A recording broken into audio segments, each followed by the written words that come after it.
Welcome to the Harris Theater for Music and Dance. The performance will begin soon. Please take your seat at this time. Take a moment to locate the emergency exit nearest you.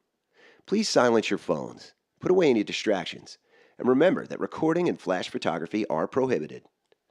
Thank you for joining us at the Harris Theater, Chicago's home for music and dance. Bienvenidos al Teatro Harris de Música y Danza. La presentación comenzará pronto. Por favor, tomen asiento en este momento. Antes de que comience la presentación, tómense un momento para ubicar la salida de emergencia más cercana. Por favor, silencien sus teléfonos, guarden cualquier distracción y recuerden que está prohibido grabar y usar flash para tomar fotos. Gracias por acompañarnos en el Teatro Jerez, el hogar de la música y la danza en Chicago.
Cristo viva.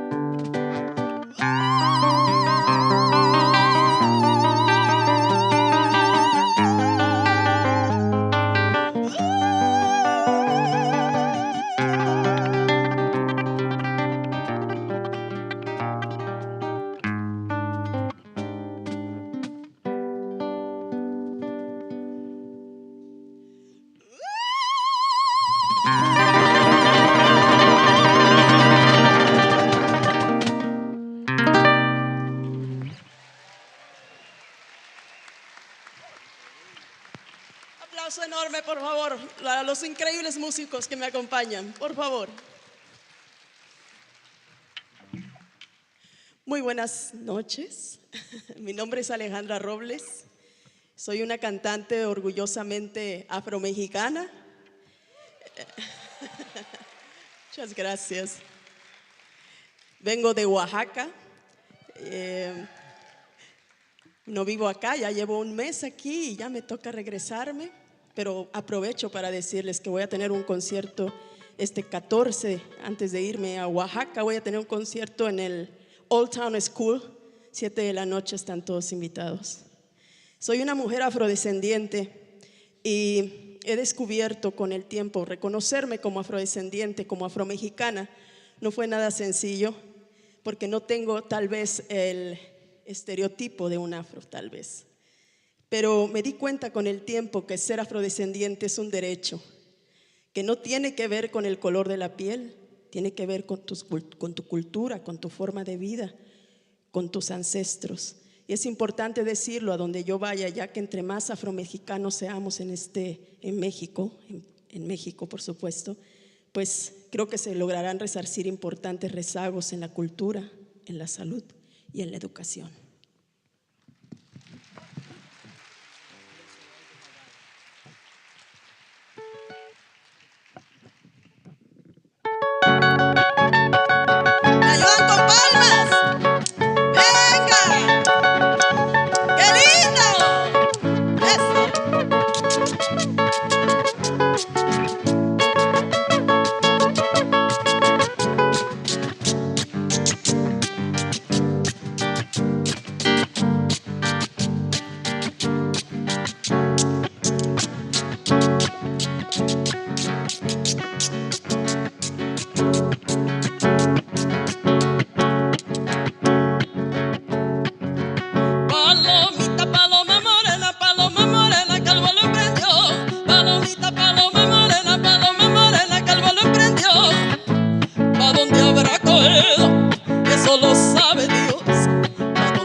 Paloma morena, vas a regresar. Palomita, paloma morena, vas a regresar.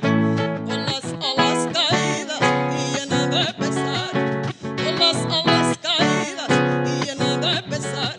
Con la noche en mi cantar, con la noche en mi cantar. Te llamo llorando, fatigada de esperar. Te llamo llorando, fatigada de esperar. ¿Dónde? Eso.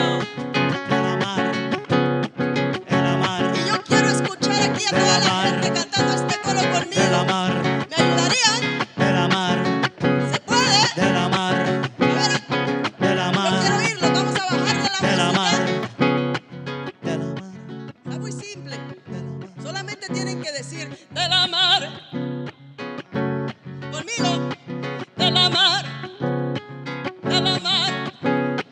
De la mar. De la mar.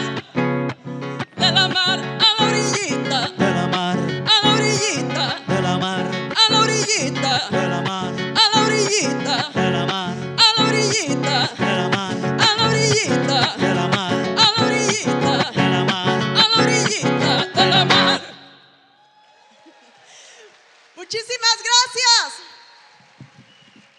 Aplausos para ellos.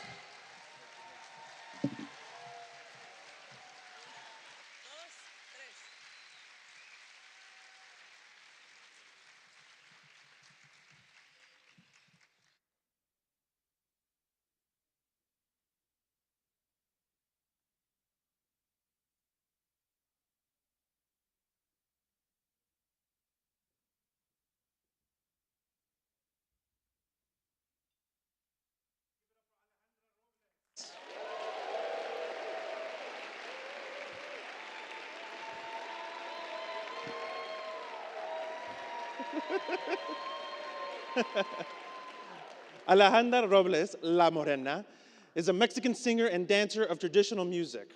Her musical styles represent her Afro-Mexican roots and that of indigenous peoples of Latin America, in addition to the regional music of Mexico and the Caribbean. Her style is based on the sounds of Oaxaca, Guerrero, and Veracruz, and it is beautiful. One more round of applause.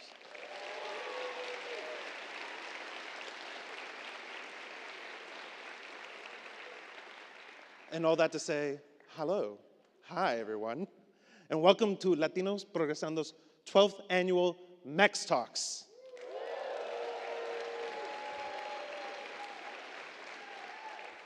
My name is Jorge Silva, and I am thrilled to be returning to the MEX Talks stage as your host and as a member of the MEX Talks familia. Latinos Progresando has really, truly created something unique in MEX Talks. This amazing space where we can come together as Mexicanos to share in our culture, in our identity, and our stories. I am so proud to be back at MEX Talks stage in this beautiful venue, and let's give it up to the Harris Theater. Thank you. Thank you. Tonight's event program is available digitally. Scan the QR code to learn more about the speakers, performers, and sponsors making tonight's event possible. On behalf of Latinos Progresando, I want to thank all of you for being here, and thank you to everyone out there tuning in to the live stream on Latino Progresando's YouTube channel. Here in the audience and at home, you can access Spanish language subtitles using this QR code. A special thanks to the MEX Talks title sponsor, Target, as well as the presenting sponsor, Constellation Brands, and all of tonight's sponsors. Let's give them a round of applause.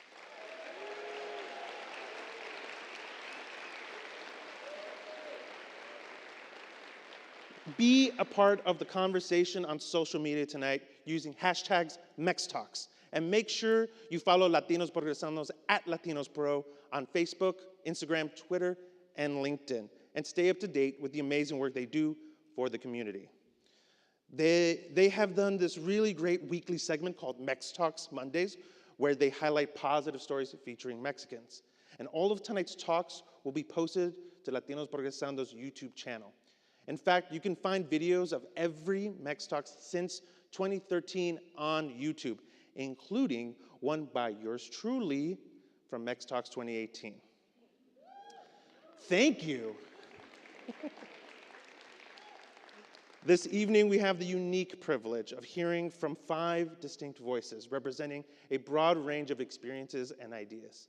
Tonight, we own it, taking everything that makes us Mexicanos and proudly claiming it. Each of our speakers will share their stories that reflect the many complexities of Mexican identity, a declaration to our own identity, our histories, our evolving culture, our power, and our future. Now, I have the distinct pleasure of introducing tonight's first speaker, Oswaldo Alvarez. Oswaldo Alvarez, already fans. We can't even wait. Oswaldo Alvarez is the Illinois Legislative Latino Caucus Foundation's Executive Director. Oswaldo has nearly 20 years of experience working across the sectors of nonprofit, government, and philanthropy, including an appointment by Governor Pritzker as the inaugural Census Director for Illinois. A Chicago native and a proud Jalisciense, he earned his master's in social policy from the University of Chicago and a bachelor in economics and political science from the University of Wisconsin-Madison. Put your hands together for Oswaldo Alvarez.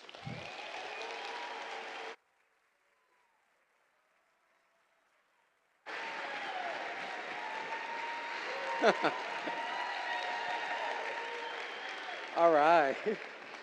Am I mic'd up? Hi, everyone. You know, I did this for you all, okay?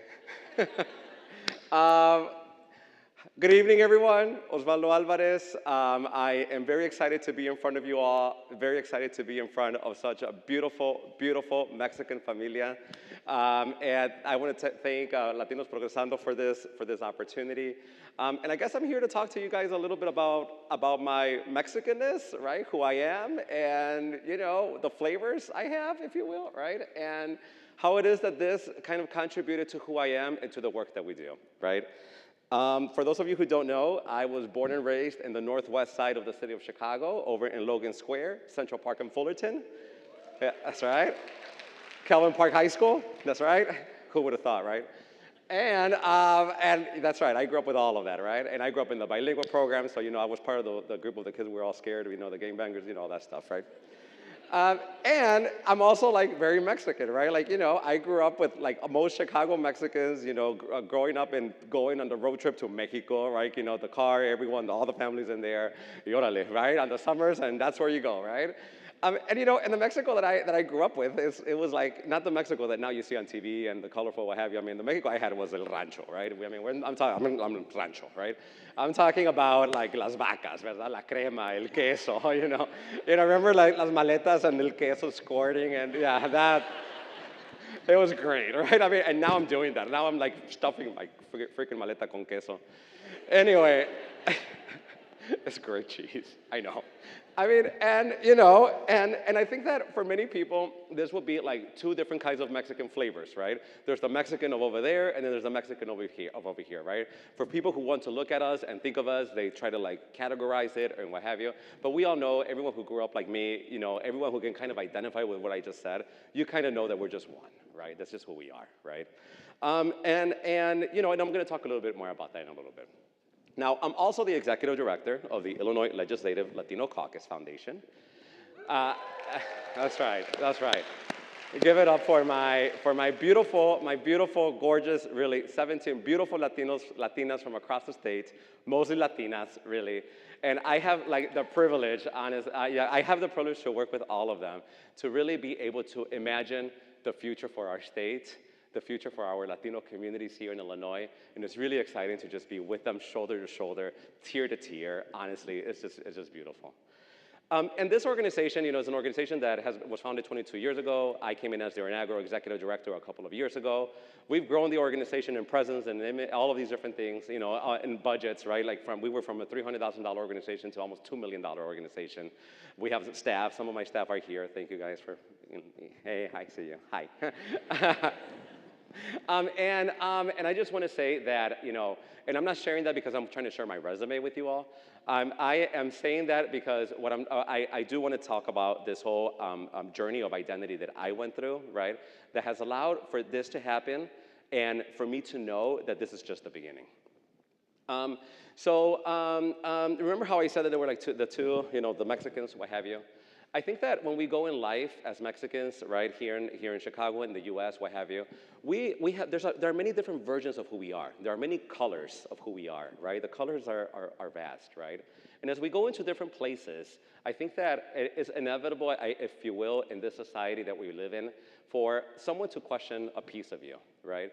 And when that questioning happens, unfortunately, when you are not expecting the questioning, you start internalizing and you start wondering about your own authenticity, right?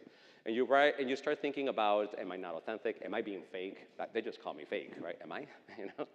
And I think that as we go into that, it is a journey of having to realize that all of those different colors of who we are is actually our strength, including those colors that one day brought us shame.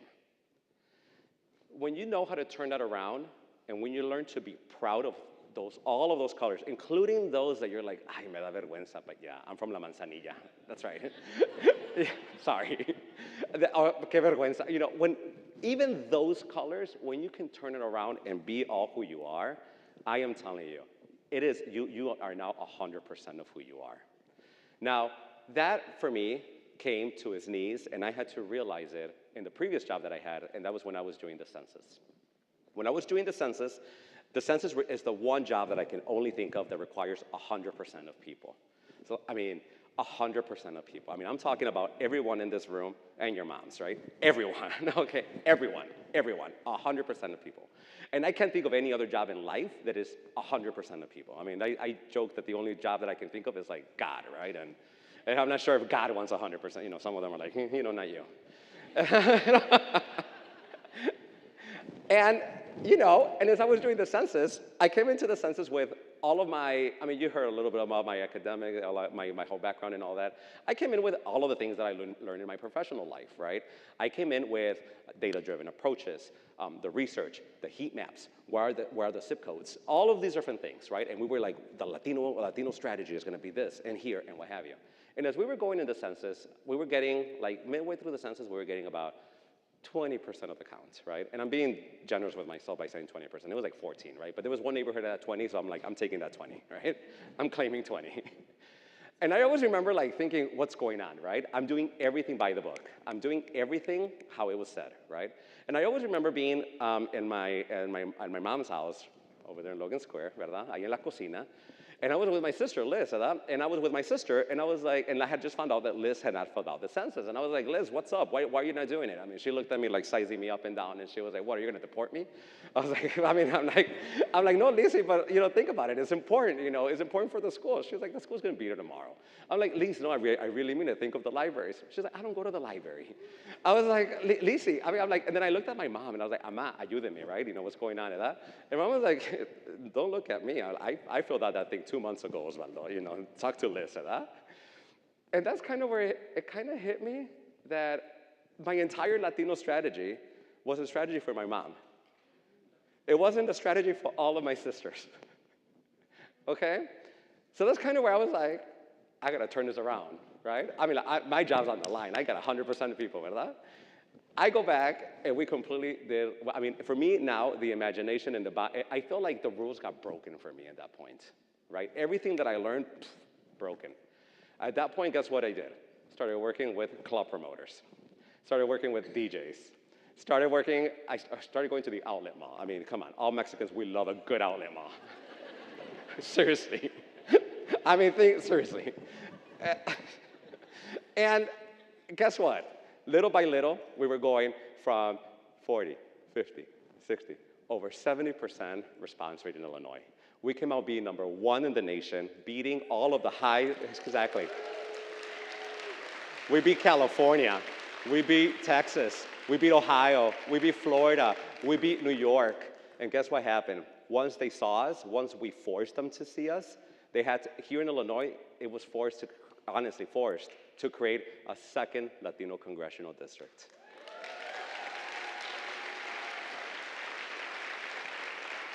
Seriously. So that's what happens when they see the sleeping giant, right? And I got to see the sleeping giant. And that sleeping giant, let me tell you, is gorgeous. It is gorgeous, beautiful. That sleeping giant is the DJs, is the mechanics. That sleeping giant is the electricians. That sleeping giant is the Uber driver, is the hairstylist. It is the girl that you go to her house to get a massage. Is the executive directors. That's the sleeping giant. We're all in the same hustle. We're all doing it in different places, right? But we're all in the same hustle. And we're all learning how to thrive.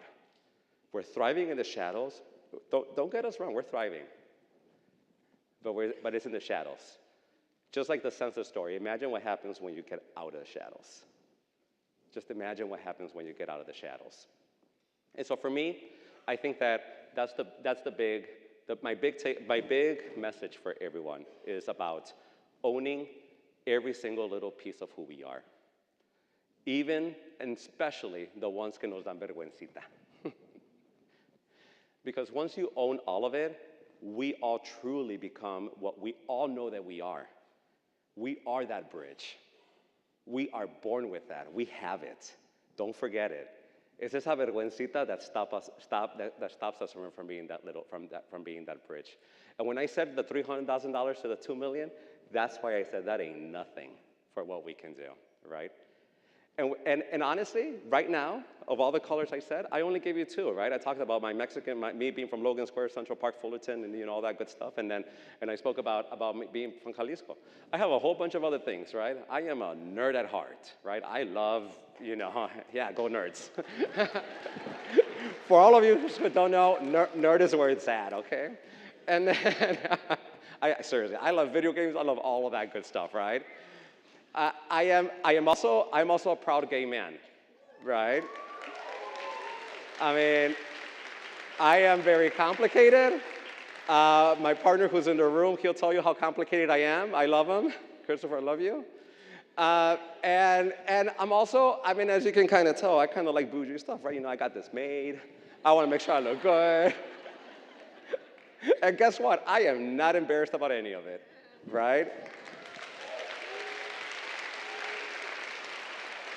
So with that, I give you the message of owning all of who we are, right? Because if we don't claim our space, someone will claim it for you. Elections are 3 weeks away or 4 weeks away. Seriously. Poke the bear. Poke it. You're going to see what's going to happen. Thank you.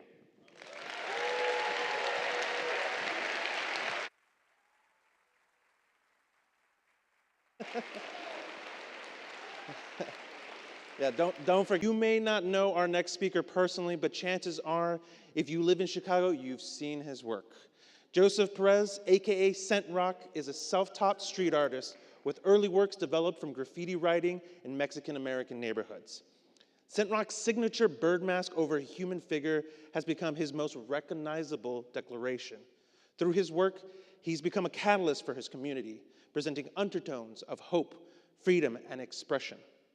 His work encapsulates his background, history, upbringing, empathy, and compassion for his community. Everyone, Scent Rock.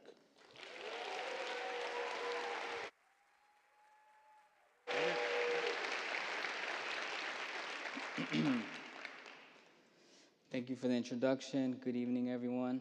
I'm a visual artist, so I don't do too good with public speaking, but I'm going to do my best, so thank you guys.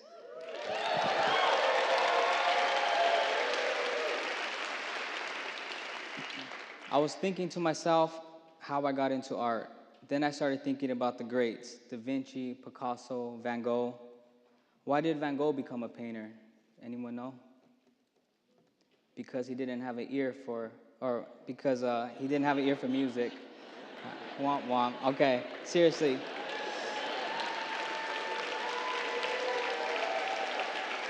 It's an honor to be here today at MEX Talks, especially under a theme that hits so close to home, own it. As a visual artist, my journey has been about learning to own my story, my culture, my creativity, while sharing the stories of those around me. During rehearsal, they told me to paint a picture, but with my words, so that's what I'm gonna try to do. I was born and raised in West Phoenix, an area of Arizona that doesn't get talked about that much. Not because there isn't much there, but because the community there often gets overlooked. When people hear of Arizona, they think of cowboys, Grand Canyon, and cactuses. But the area I grew up in as a kid reminds me of walking down 26th Street or anywhere on the southwest side of Chicago. Phoenix, Phoenix is the fifth largest city in the US, and over 40% of that population is Latino. The Phoenix I know consisted of a strong sense of family, community, and resilience. My mom, a strong, independent woman, when she was pregnant with me, her first unexpected accident, her unexpected blessing, she told me a lot of stories of her finding out she was pregnant with me changed her life, from being in jail while I was in the womb to raising me without my dad, who was barely in the picture due to street life. I shoot my dad some bail, no pun intended. To be honest, I don't even think he had a driver's license. My dad was only 16 when he had me, so you can imagine the type of parenting and structure I had as a child. Kids raising kids, as they say. My mom's side of the family represented the hood lifestyle so much, they got it tattooed on them and even went to jail for it. Something as a kid that fascinated me. Standing up for your people, owning the part of town often forgot about, but it was ours to claim. As a kid, I witnessed a lot, from fighting to violence to police harassment. All of these things in my life made me a very quiet kid. I didn't talk much, I just watched the world around me. My early inspiration. My first introduction to art came through a mural program in school when I was just a first grader. A muralist by the name of Martin Moreno came to visit my little school in West Phoenix. It was probably through an art program. You know, the kind of art program that sends a artist to go visit a school to work with these ghetto little kids. You guys know the programs, right? Like Yolo Cali, like Latinos Progresando, the Alliance, and many, many more. Well, in first grade, I vividly remember Martin Moreno coming to work with us, and it was then that I realized the power of visual expression. I was a quiet kid, but internally I was shouting with joy. I drew dogs, ducks, clouds, all on these 8x4 wood panels that were to be installed on the school. And guess what? Over 20 years later, that mural is still up, a reminder of the moment I discovered that art could be a voice for myself and others.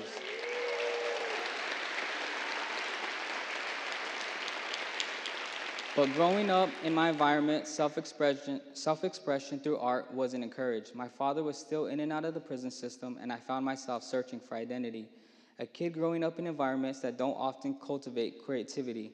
We didn't visit art galleries, museums, or anything like that. The only paintings I remember seeing as a kid was in my kitchen wall, The Last Supper, which I just thought was mandatory for every Mexican home. I was constantly looking for ways to share my feelings, my thoughts, and my side of the story, the side that often gets overlooked. I wanted to share our story of struggle, pain, and resilience. In 8th grade, we moved out of my mom's hood, and I was devastated because that's the only part of town I knew. I don't even think I ever went downtown at that point. There was nothing for us there. Everything we did and knew was on the west side, 39th Avenue. At that time, I hated my mom's decision. Imagine leaving your friends the year right before high school and going to a whole new area. But now, as an adult, I'm forever grateful because that year, things really started to get serious for us kids. I was constantly failing classes, getting kicked out of class, fighting, and getting jumped by another group of kids. I lived maybe 2 blocks from school, but that day on our way home, there was a fight with one of my best friends, Robert Garcia. He got into it with some kids that had jumped me days earlier. By the time I ran from school to see what had happened, all I heard was that my friend Robert took off running, and I saw a kid lying there with his friends crying. Of course, the cops went to my family's houses, asking around, asking my family. But this was BC times, before we all had cell phones. So none of us really knew what had happened. I just know my mom from there made a decision for me to leave. At 14, I was in a whole new area figuring myself out, while at a friend's house, I discovered a new art form. My friend's older brother was a graffiti writer, and his entire backyard was full of graffiti. So that night, we took markers, spray cans, and roamed the streets. I would like to say we did it for a greater purpose, a greater reason for expression, but to be honest, we just wanted to run around and we just wanted to run around all hours of the night and tag on walls. We just wanted to feel free and alive. Over time, I really started to see the power of this art form and the power of art, and that's all I wanted to do. And here I am years later, chasing that feeling of freedom and being alive. One of my proudest moments was being the first of my family to graduate high school and eventually enroll at Columbia College down the street.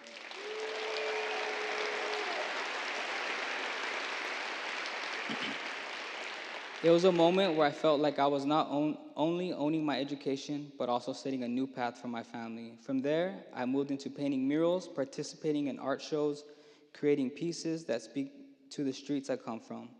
My work is rooted in street art, but it's more than just images on the wall. It's about representing the missing side of our culture and the communities, the stories of survival and strength, the values passed down from our families. Today, my art goes beyond the individual pieces. It's about creating moments of inspiration, motivation, and hope for those who need it. I've worked with brands such as Modelo, Foot Locker, the Bulls, White Sox, and I currently have a collection at the MCA. I'm dedicated to showing that we as Latino community can break boundaries and push the limits of creativity. My art serves as book covers to the larger stories we live, reminding people that our stories matter. Every mural, every painting is a chance to own it, to own our experiences, our culture, and the future we are creating. I believe that by owning our stories, we can transform not only our communities, but also the world around us. So tonight, I encourage all of you to think about your own story. What is it that you need to own? For me, it was owning my past, owning my upbringing, and my identity as an artist. And I hope that through my work, you can see that there's power in owning who you are, no matter where you come from. Thank you.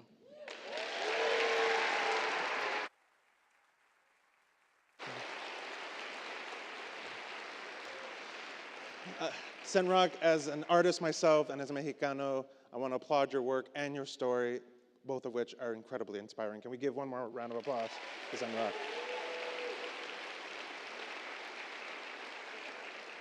I want to take a moment to thank some important groups of people who have been instrumental to tonight's success. First, Latino Progresando's board of directors. Let's give them a round of applause.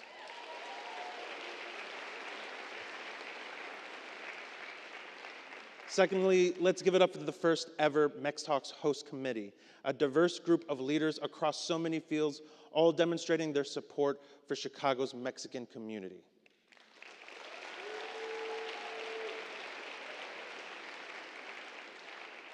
And finally, I want to thank the MEX Talks Familia. This is a group made up entirely of Mexicans, artists, activists, entrepreneurs, and more that helps shape the MEX Talks theme and lineup each year. Let's give them a round of applause.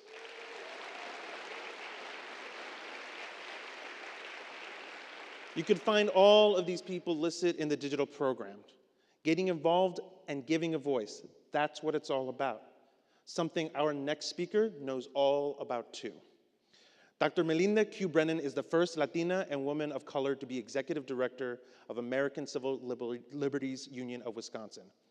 Starting in 2022, Melinda came back to Wisconsin to fight for civil liberties and civil rights in her home state, a pivotal battleground for democracy. Previously, she worked as an administrator at University of Wisconsin-Milwaukee and as a faculty member in the SUNY system, focusing on anti-discrimination, equal access, community service, building, and organizing. Put your hands together for Dr. Melinda Brennan.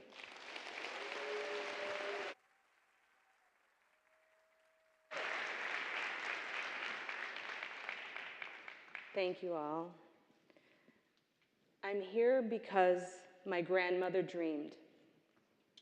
She was a practical woman, a serious person, a young widow, a hard worker, a pillar of her family, and savvy. I remember a floral yellow bread spread that I sat on waiting for dinner. She was making enchies. The smell made it feel like home. And that smell is still home and leads me back home. She worked in tanneries, often as the only woman. She was caring for her 2 little girls with her mom. She had a 5th grade education, but that did not stop her from dreaming. She dreamt of education being the silver bullet to ending our family's curse of poverty, a curse we were already 5 generations deep in. The family priest happened to know someone at the DAR, the Daughters of the American Revolution. I told you she was savvy. And they had a conversation, and my mom, who was a little Mexican nerd, was so excited to be able to get the best education that money could buy that they didn't have. And that was private Catholic education in Milwaukee. My mom was one of 2, 3, 4 students in that school that were Mexican. She remained a nerd, but she never felt like she belonged. She graduated in 1964, and between 1964 and 2016, a lot changed in our family. In 2016, I graduated with my doctorate. Doctora achieved.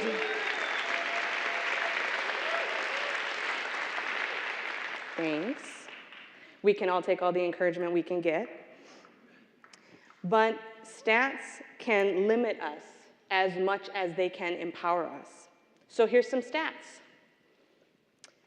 Only 1% of Latinas have PhDs. Only 8% of Latinas have master's degrees. Less than 2% of Latinas are in executive leadership. I said Latinas. I didn't say Mexicanas. So I ask you to be defiant. I ask you to dream. This evening, we are all talking about owning it. Our stories, our histories, our families, and I beg of you, our futures. Because dreaming is what makes our futures come to be. And now I had a hard time saying this when I was practicing, and it's funny to be in a leadership role and yet have these words come out of your mouth is rare, so hang on with me. I am the executive director of the American Civil Liberties Union of Wisconsin.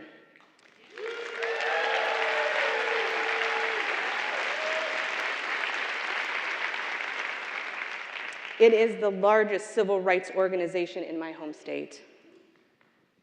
I own this role while we fight to hold on to our democracy together, our rights together, our freedom together, our community together. Because without us as leaders here in this room and across the country, the work is harder. So we must rise.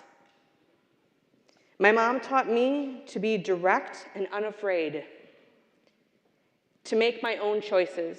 She did not tell me to stop being stubborn.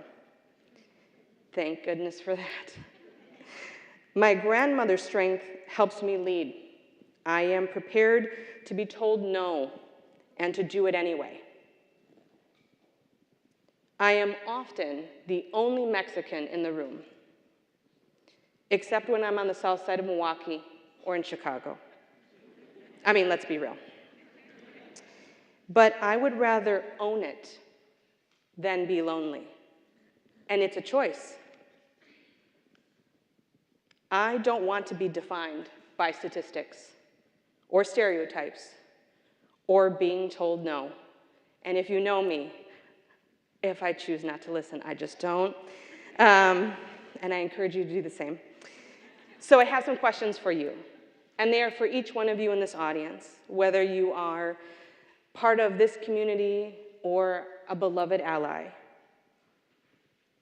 This first one for community. So how do you show up to support social justice as a Mexican? What are you willing to do about it? My choice is I make room. I make room for conversations that are not often had. I make room to ask questions about, did your family come up on the railroads? Is that how you got up to the upper Midwest? Because you built your way up and you built this country? Are you a first-generation student like me? Is your family part of a here and back story, and you don't know what generation you are? Here's another question.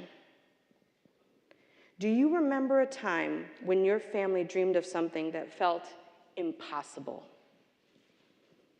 Mi abuelita, she was the path for my mom, for learning, for education, and for striving.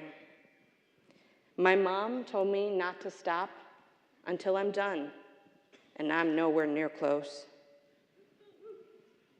When I look at my ofrenda, I see the faces of ancestors who probably never could have imagined that their descendant would be a weird, nerdy Mexicana who would be an ally across community and cultures, because I understand that our fates are intertwined.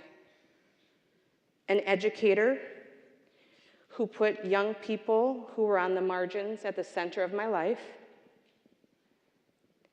who was someone who became so fed up with not enough change, not fast enough, that I jumped from educator to a civil rights leader, because I can't tolerate waiting for a future that we need right now.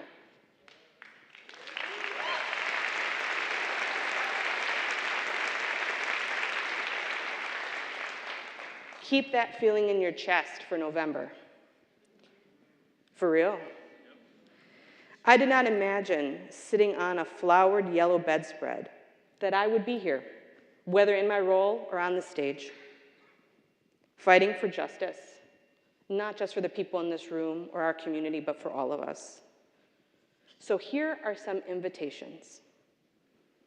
I invite each of you to dream for family, for our communities, and a few questions I leave you with that I hope you answer. What future do you wish for?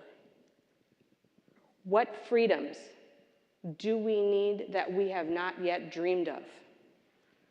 What freedoms do we have to defend so that we can be together in community? What actions do we have to take to make that real? Because we should have a future that we dream of. So now you see, our ancestors' wildest dreams do come true. My grandma dreamed, and so it is. Thank you.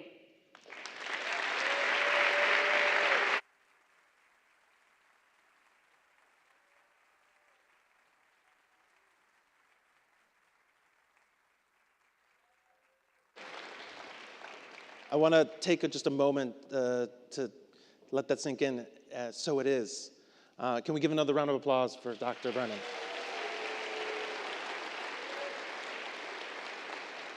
I also want to take a minute and remind us why we're all here tonight. Yes, to bask in the glow of Mexican culture and excellence, but also to support an incredible organization, Latinos Progresando. Latinos Progresando, yes. On cue. Latinos Progresando is near and dear to my heart, as I know it is for many people in this room. For those of us new to the organization, I want to officially welcome you to the LP family. It's the place to be.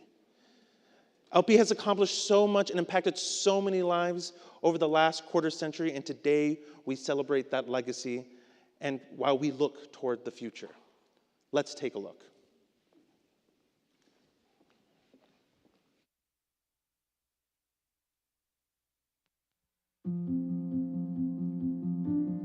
Yo nací en Jalisco, México, y me vine para acá en el 88. Me vine como muchos nos venimos, batallando por el cerro.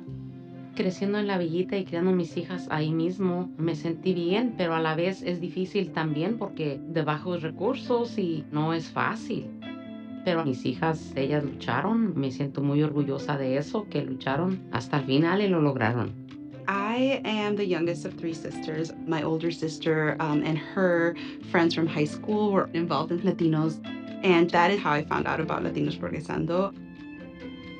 Communities, especially in Little Village, sometimes go unnoticed. And I think the beauty of Latinos Progresando is that when you're part of a community, you grew up there and you have those roots, you're able to really understand what people are going through, and that just helps you better service the people in the community.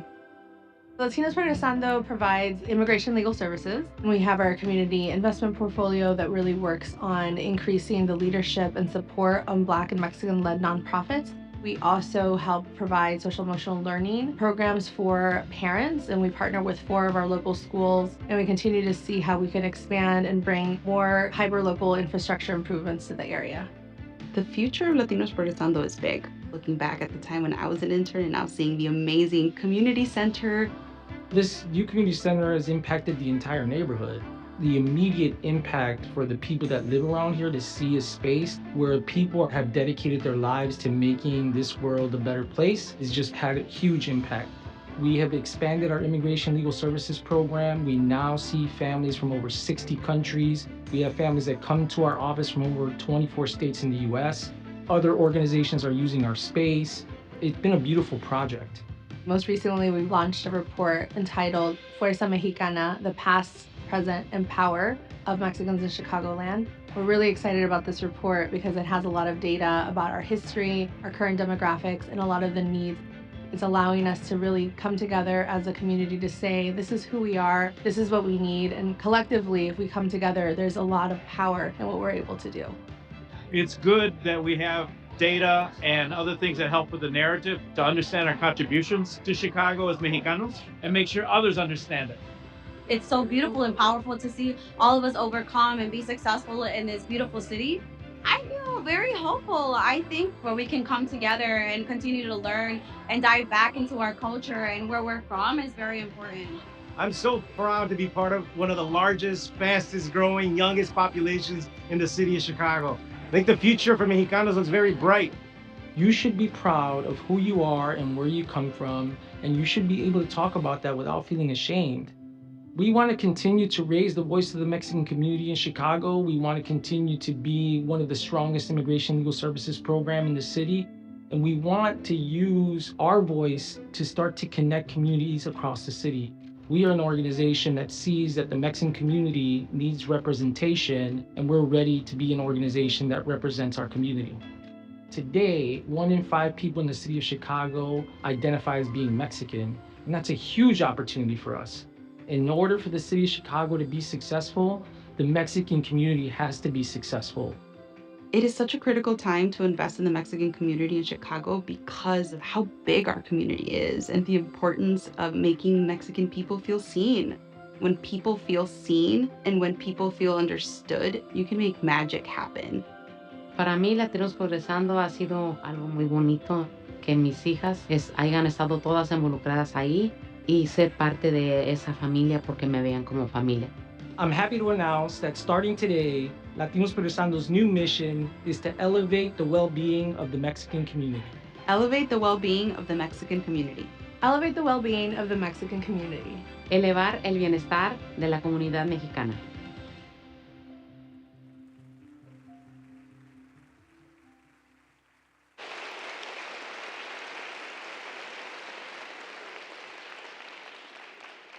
And here we are today, the 12th annual MEX Talks, an event that was created because Latinos Progresando saw the need for a platform developed by Mexicanos for Mexicanos to talk about the issues that matter most to Mexicanos. I'm so excited to see Latinos Progresando take this work to another level and carve a space for Mexican leadership in Chicago. I want to thank them for having the courage to give us, as a community, a space to come together and the courage to embark on this new mission, to elevate the well-being of the Mexican community. I also know that building bridges is so important to LP, and I can't wait to see how Latinos Progresando will use our strength as a Mexican people to collaborate with other communities as well. To thousands of people, including so many of us here tonight, Latinos Progresando has been that difference, and now it's our turn to make an impact on LP. Remember what I said earlier about getting involved and giving a voice? Well, this is the time. First, congratulations. You already took a huge step by being here tonight, or by tuning in wherever you are.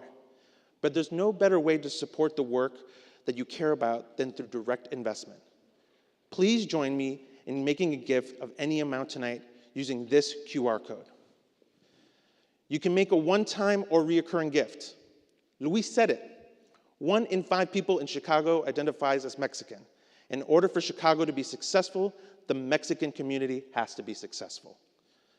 Let's make our voices heard tonight with a huge show of support for an organization stepping up to support Mexicanos, to elevate the well-being of the Mexican community. Now, I was asked to give my own thoughts, and I think of 2 things when I think of LP. Firstly, it's the ambition. It feels like LP is in every realm possible: health and wellness, legal and economic equity, academics. Secondly, it's leadership. I haven't only been directed by LP to be a leader, but they've shown me how to be a leader. And Luis has been an example, a model for leadership through empowerment.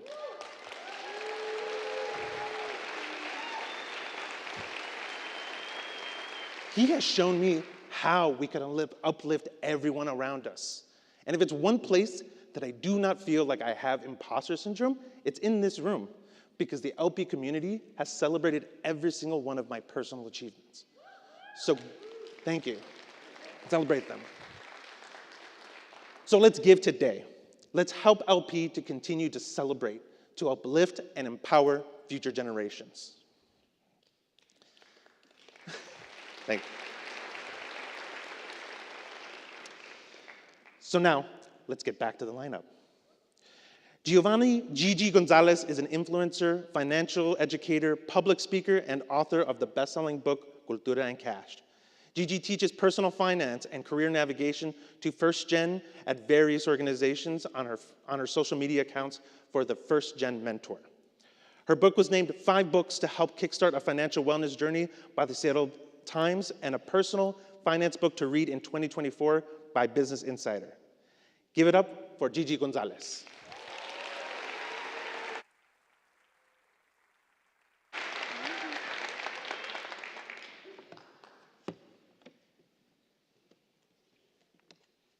Hi, everybody. Everybody's looking good. Hello, Chicago. Thank you for joining us this evening at MEX Talks. My name is Giovanna Amelia Gonzalez Medina. I'm a proud Mexican-American and California native, but for the last 2.5 years, I've been lucky to call Chicago my home.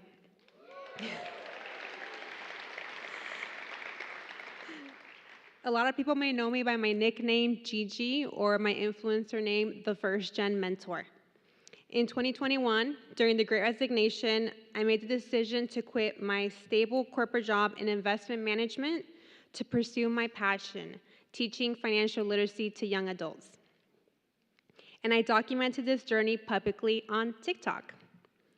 I was bold enough to quit the safety of a job I liked for the possibility of a job I loved. Nothing was guaranteed. I didn't know what would be on the other side of entrepreneurship.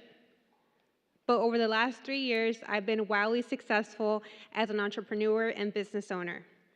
I get to do what I love for work, and I get paid very well to do it. I started my career as a financial educator in 2019 as a volunteer for a nonprofit. Back then, it was just a fun hobby I did in my free time.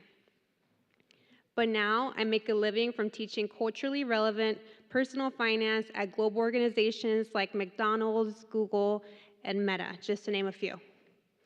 As a finfluencer, I worked on big marketing campaigns with household names like Fidelity, Verizon, and Experian.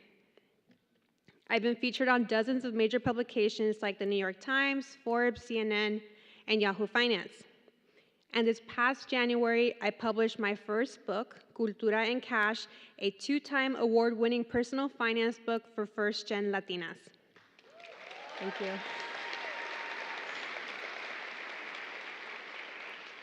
Thank you.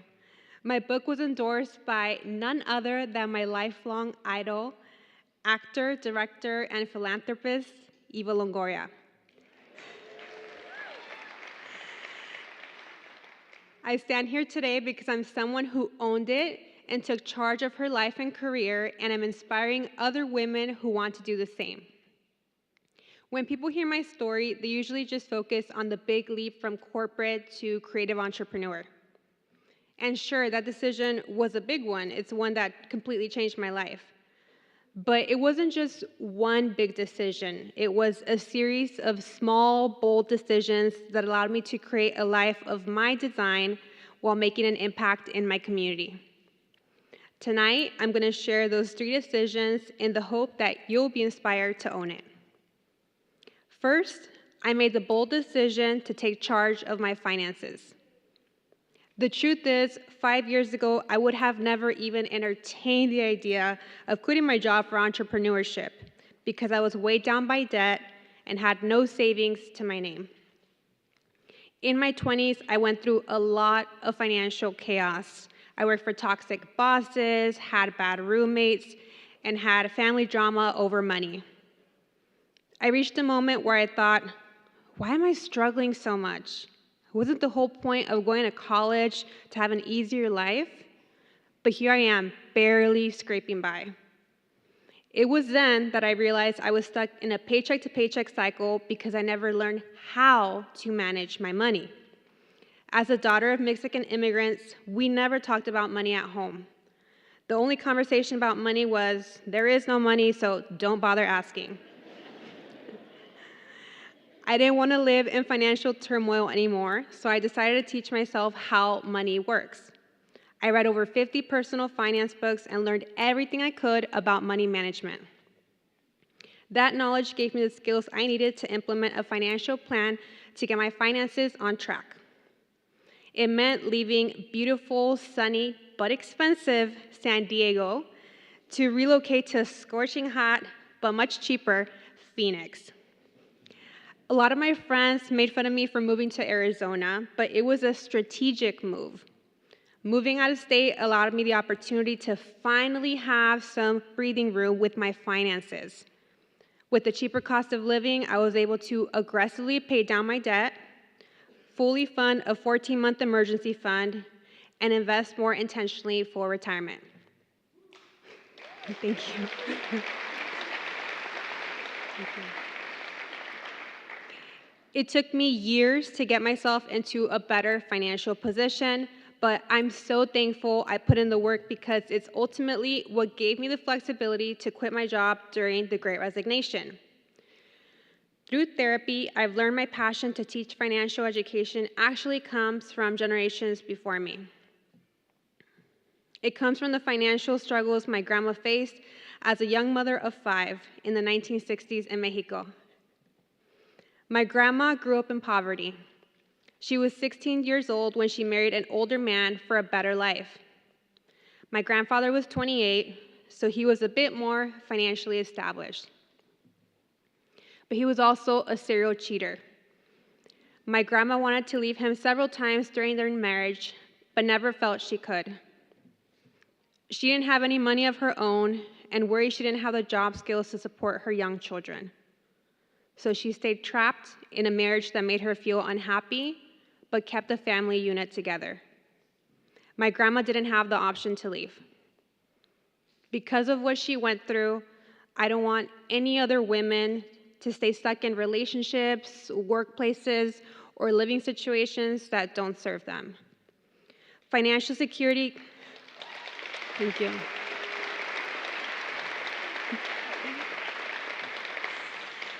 Financial security gives you options. It gives you the freedom to say no to others and say yes to yourself, which is why I'm so passionate about sharing my knowledge and helping people feel more financially empowered.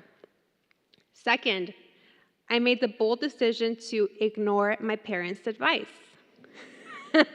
Let me explain.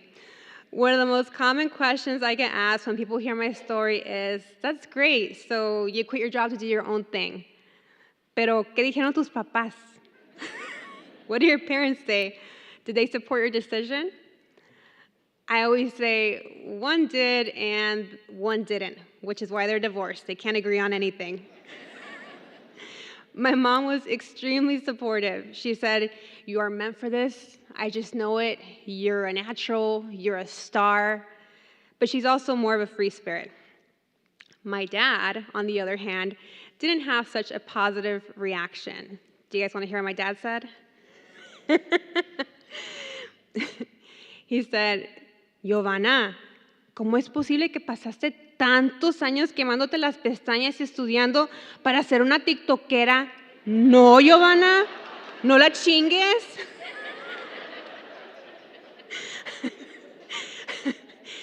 I know my dad meant well.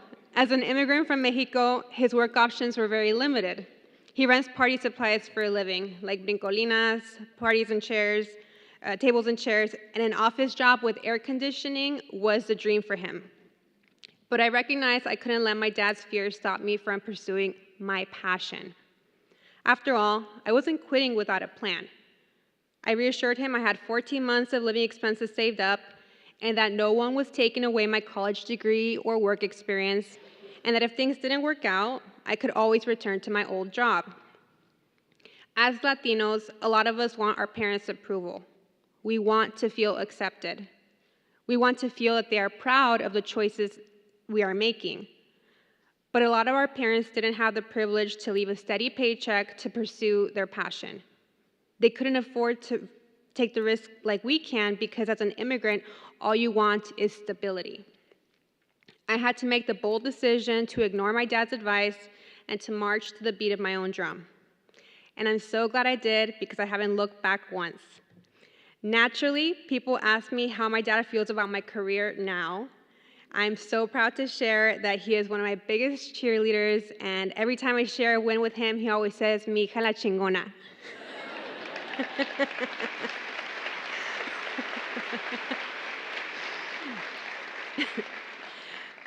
Third, I made the bold decision to invest in myself.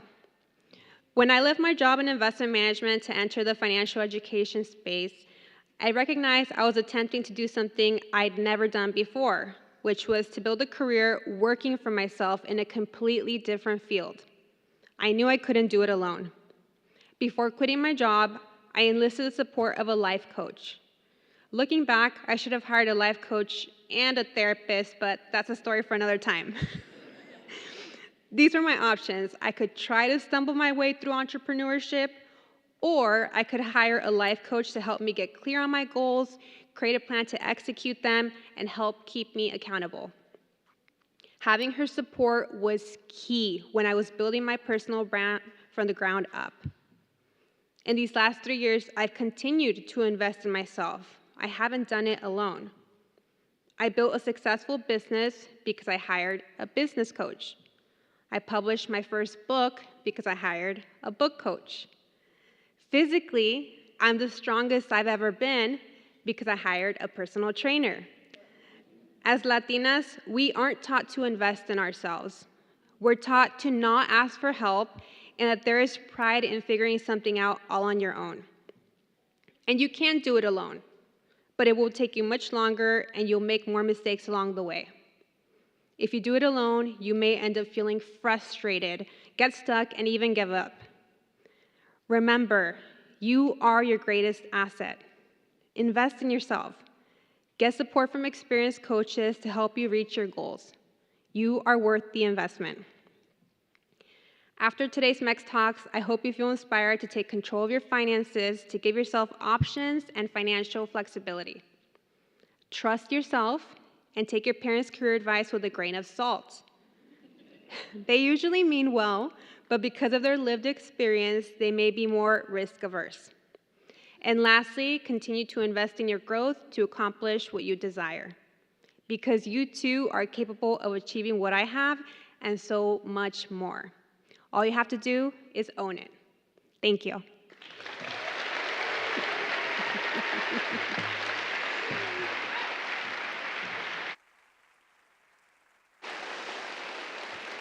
Make sure you follow Gigi, folks. You'll have a chance to purchase Gigi's book, Cultura and Cash, in the lobby after tonight's program, courtesy of Los Amigos Books. I heard you might even have a chance to have it signed by the author. So we in theater, we often describe theater as risk because it's a live event and things can go wrong. And if you went to the QR code earlier and it was broken, There it is. There's the live event. There's things going around. So I wanted to ask you all to take out your phones again and continue making your gift at the website latinospro.org. If I have to pour my heart out again, I will. Somebody said I will over here real quick. Rather, I want to take a moment to thank once again our title sponsor, Target, our presenting sponsor, Constellation Brands, and all of our 2024 sponsors. Thank you. And now, Latinos Progresando is proud to welcome to the stage our final speaker of the night. Gary Acosta is an entrepreneur, public policy advocate, and investor. He is the co-founder and CEO of the National Association of Hispanic Real Estate Professionals, the largest Latino business organization in the nation. He's also the co-founder of Latitude and a general partner of Latitude Ventures, the nation's largest venture capital fund exclusively focused on Latino startups. Please welcome from California, Gary Acosta.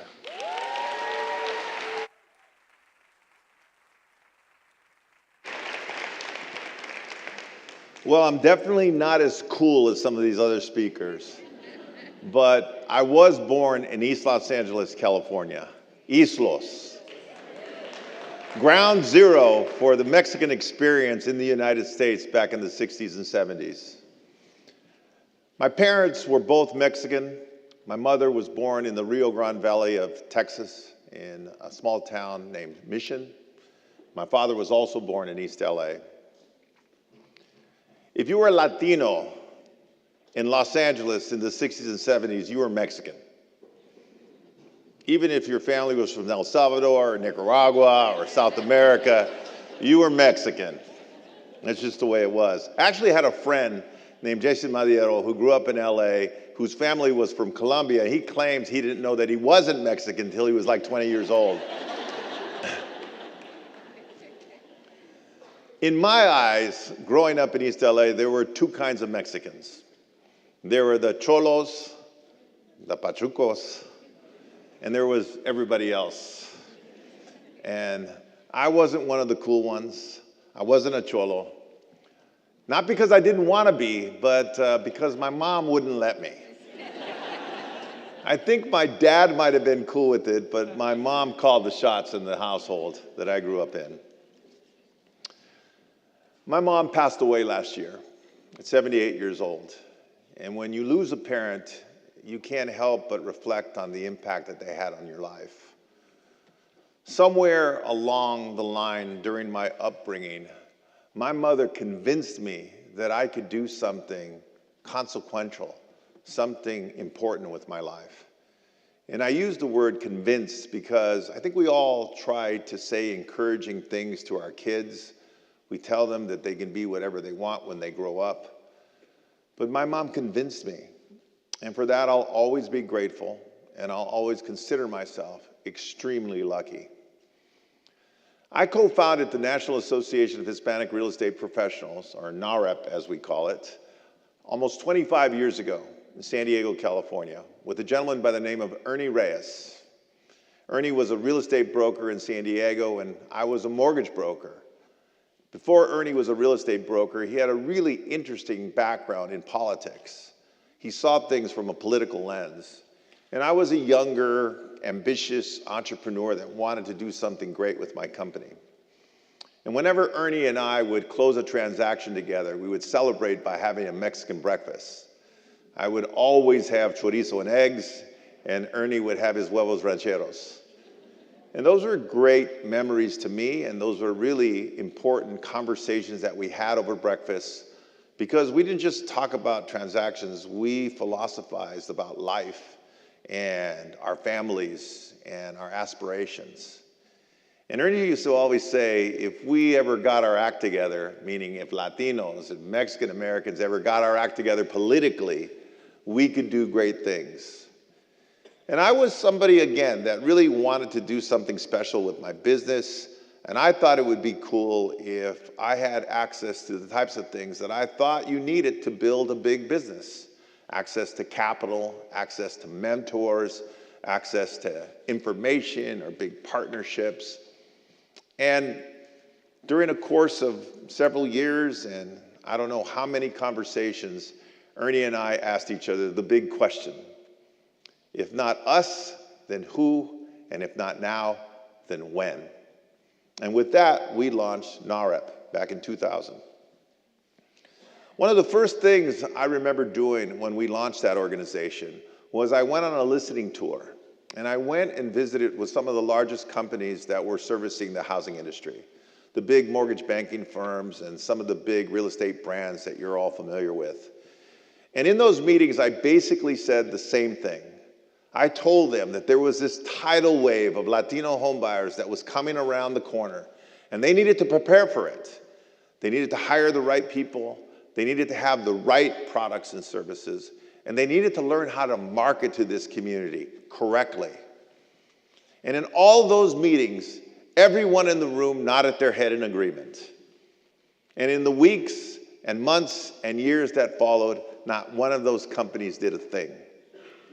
And I don't think it was because they were bad or they didn't believe me. I think it's difficult for big companies to move and move quickly. But they can when they want to. And I'll tell you when things change in the housing industry. There was a handful of companies that had a laser focus on the Hispanic market.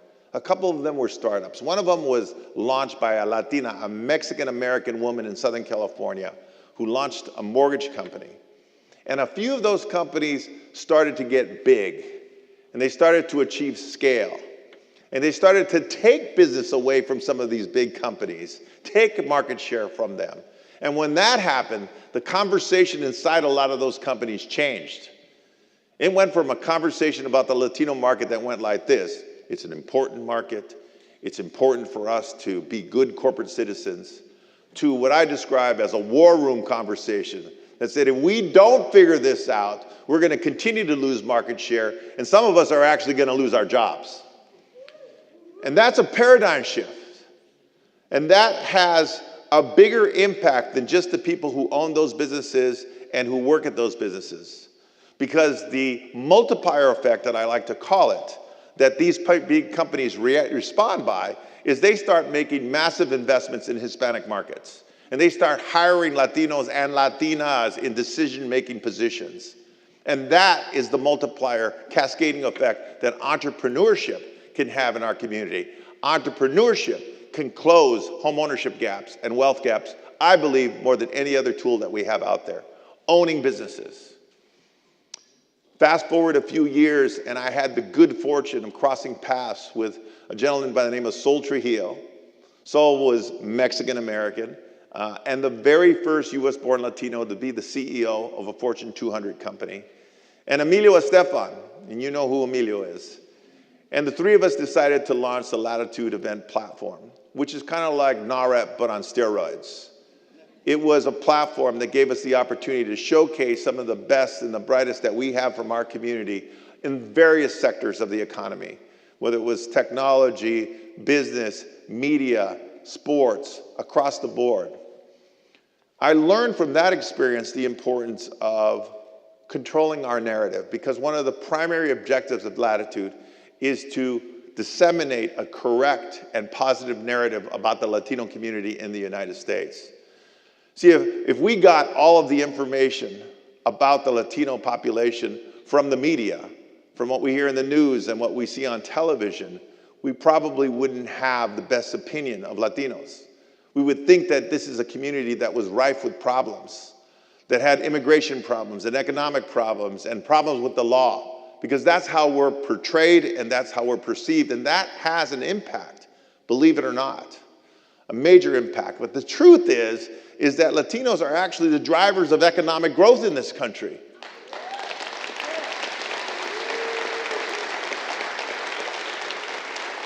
We have the highest workforce participation rate of any demographic. We are starting businesses at a faster pace than any other group in the country, and we are purchasing homes at a faster pace and in larger numbers than any other segment of the population. We are the cavalry that is coming over the hill to save the U.S. economy. And that is the narrative that we have to share with the marketplace and with the national media and with the leaders of business organizations across the country. So my experience and my journey taught me a lot. I love the theme of tonight's event, Own It, because Ernie and I learned the importance of controlling our own destiny when we started NAREP. I learned shortly thereafter the importance of entrepreneurship and how business ownership can not only impact the business owners, but can cascade through our entire community. And finally, I learned the importance of controlling our own stories, controlling the narrative about our community. And that, to me, is the thematic that we're sharing here tonight. So I just want to close by sharing one other thing that my mother taught me, which is none of us and nobody makes it on their own. By virtue of your presence here tonight, you are here because someone believed in you, because somebody gave you a chance, because someone opened a door for you. So my plea and request to all of you is to pay it forward and to be that person who opens the door and creates opportunity for the next generation. Thank you very much, and viva MEX Talks. Thank you.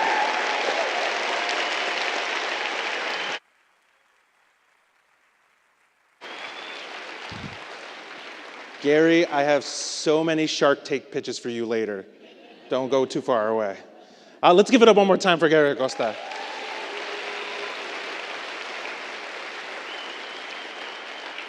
And now, folks, it is my privilege to introduce and welcome to the stage Ballet Folclórico de Chicago.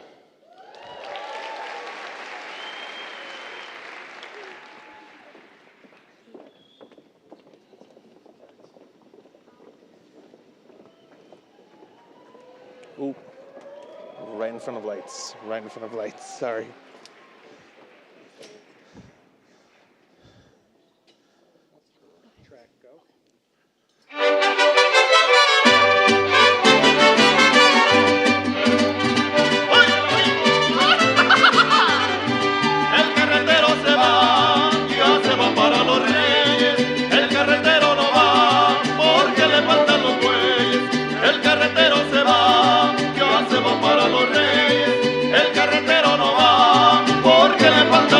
Señor carretero, esos animales, uno se la arena, señor carretero, le vengo a avisar, señor carretero, esos animales, uno se la arena, señor carretero, le vengo a avisar. Por ahí va la rueda, déjela rodar, porque la carreta no puede llegar. Por ahí va la rueda, déjela rodar, porque la carreta no puede llegar.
Vengo a cantarles este muy alegre son, pa' quitarle la tristeza y alegrar el corazón.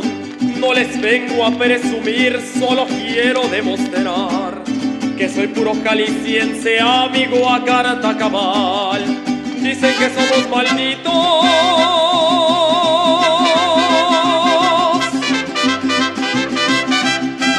eso es nomás por hablar. Somos hombres que cumplimos, no nos sabemos dejar. El que nacido en Ameca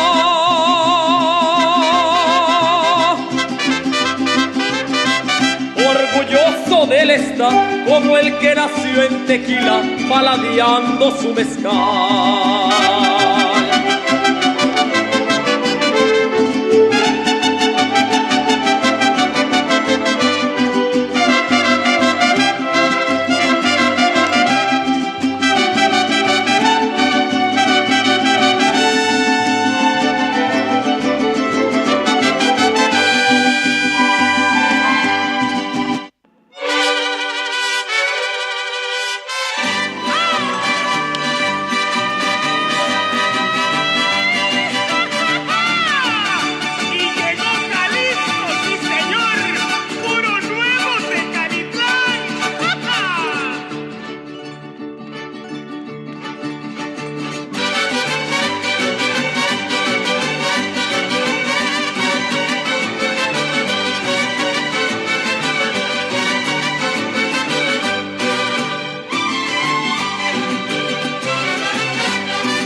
Ballet Folklorico de Chicago, everyone.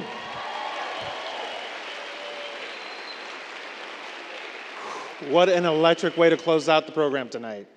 Before we officially end, we have to thank everyone who made our 12th annual MEX Talks possible.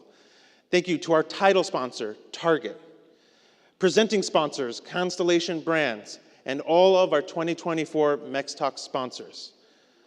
The warmest thank you of all, please, let's celebrate them, yes.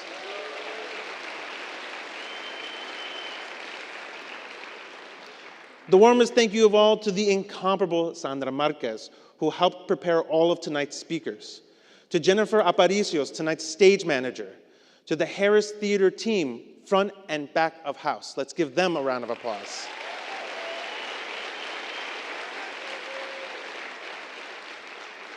Any members of Latinos Progresando staff, board of directors, MEX Talks Familia, and host committee, please stand up.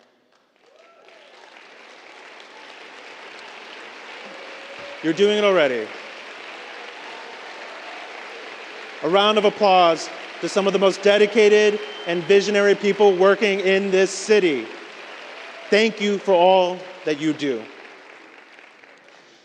Thank you for joining us and for supporting this incredible work. Our first floor lobby, you can find copies of Giovanna's book, Cultura and Catch, to purchase. There are also photo opportunities in the lobby and on the second floor. And make sure to tag hashtag MEX Talks in your pictures tonight. This concludes our amazing program tonight. Good night, and as always, Viva Mexico. Viva!